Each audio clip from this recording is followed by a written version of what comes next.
How many of you have been affected by sexual abuse? I have. It is a type of pandemic in and of itself that's been going on for ages and ages and ages. And it is only quite recently that it is being stopped, that it is being recognized as a problem and being punished and being helped.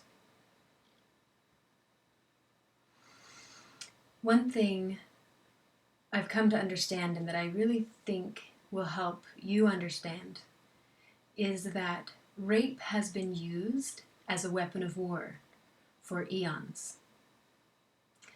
And here's why. It is very, very effective at disempowering people. You see, for we women, or even for men, for anybody who is forcefully entered or forcefully made to commit a sexual act on another person, it tears apart our very connection with our own spirit, body, heart, choice. It breaks the bond of trust we have with ourselves, with other people, and with the divine, God, life, nature. We lose faith. For those of our family members, our partners, or our children, or our parents, anybody who has observed or know that we have been sexually abused, for them, it tears apart their soul in a different way because they were not able to stop it. They were not able to protect the person they love. And so in this way, if conquerors come through to a nation or to a tribe or to a group, a city, and they can kill and rape and torture, it tears people apart from the inside and makes us more controllable.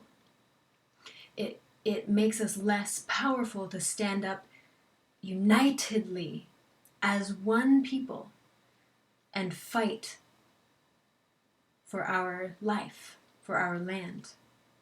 So that's what has happened.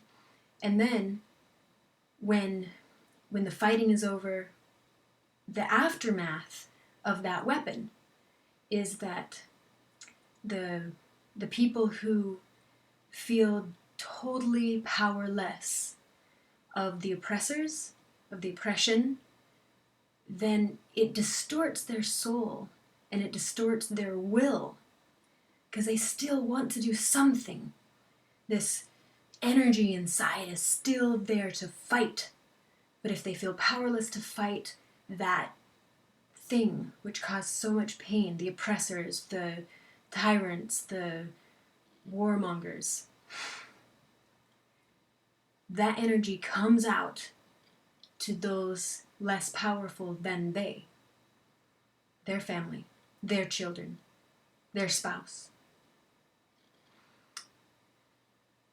So, seeing that bigger picture helped me find compassion and forgiveness for my father, who was my abuser, and for my mother, who was also abused by my grandfather. Sexual abuse goes back through the generations on both sides, my mother and father, through our aunts and uncles and siblings, and it just trees out. Probably with yours too. So when I can find that understanding and compassion, I can fight less against my father and more against the beliefs that created it in the first place, and find space, make space for me to heal. So this is what I want for you. That bring your power back into yourself to heal those wounds. You have been deeply, deeply wounded. and that can heal. You can heal it with help, with support, and find your power again. Find your voice again. Find your will again. Find and use your sexuality for your own pleasure and for your enjoyment of life, if you choose. But finding consent and respect, that is what I wish for you. Over the past 15 years, I've been diving deep into the healing, my own healing from my sexuality, because at 19 I committed to myself that I would not let this pass through me to my children, be it that I do any action that would harm them or that I allow any other person to do action that would harm them. And as long as I'm blind, as long as I have not faced my own pain and sorrow and grief and loss and rage, that will come out and it will hurt those around me. I couldn't let that happen. I couldn't.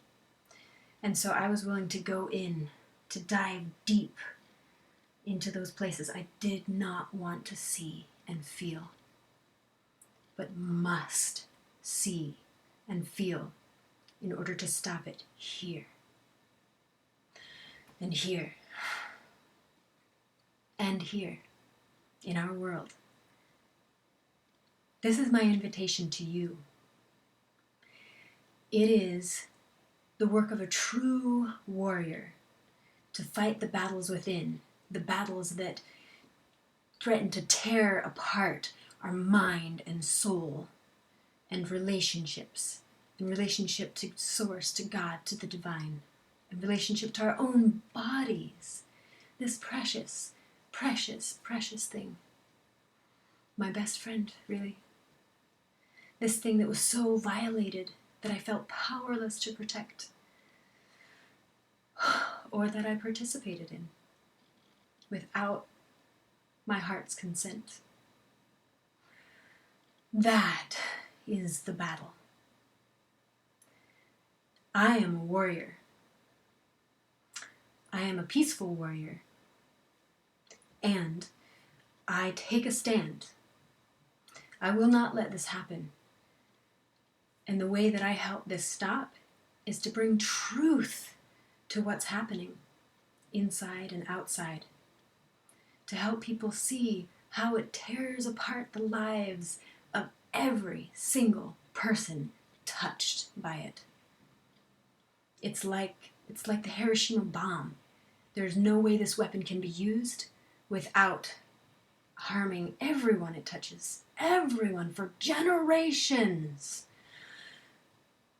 It is an unacceptable weapon. And we must stop it. By healing, by forgiving. I know that one's hard. That one's so, so hard. And you might not be ready for it, and that's okay. You will find it. Because the thing is as long as there's hatred for the thing outside, there's hatred for the thing inside. You, your soul, your body, your connection to people, your need for people. I know this because I've felt this. But let me share with you, there is another side. There is another side where joy has returned. It has returned because I have swept away and untangled and cleared the path for my freedom, for my joy, for my pleasure with those I choose to share pleasure with, for the joy, the wonder, the love of my body, my precious. And soon now, for children that I will bear, that I will bring joyfully, wonderfully, respectfully into this world and empower them to be the beautiful flowers they grow to be. I have found that through the work, through the deep, dark pain. It is worth doing. There's hope. I found so much hope and love and peace and a renewed friendship with myself, which is the most important thing, and power, my power, taken back, reclaimed. It is mine. It is mine, and it is yours, your power, your connection to your body, your heart, your spirit.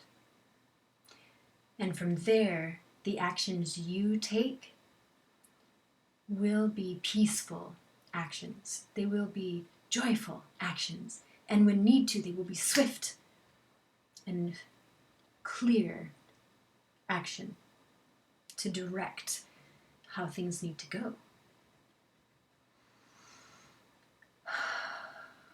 This is the work that's possible in healing from sexual abuse of any kind, as an adult, as a child, that you experienced, and to help stop it. And it is my vision, I believe, we can eradicate this disease, this mental, emotional, cultural, oppressive disease within 3 more generations. Ours and 2 more. It's already stopping with us. It's been voiced out, the Me Too movement, the women's rights movement, all of that. And even men starting now to step up and say, I was also abused. I was also raped. I was also molested. It is not just a women's problem. It's often the women and children that are most hurt and affected. But we can stop it. It will seep through the cracks a little bit more. And so the next generation, unfortunately, will be affected through some people. But as we stop it, we fill those cracks. And then the next generation will be much less. And then after that, imagine a world where sexual abuse is unheard of. Not because it's not talked about, but because it doesn't happen. And if it does, we know what to do and take care of it immediately with loving compassion and strong boundaries, remembering that we are humans. We are one human family. This is my invitation to you. Please take up the sword in this way as a peaceful warrior. And if you need help, reach out to me. I'm here. I'm happy to help guide you. For you are your greatest healer. You are your greatest teacher. I and others like me can help guide and help you see that. Help you remember that you will heal. Blessings.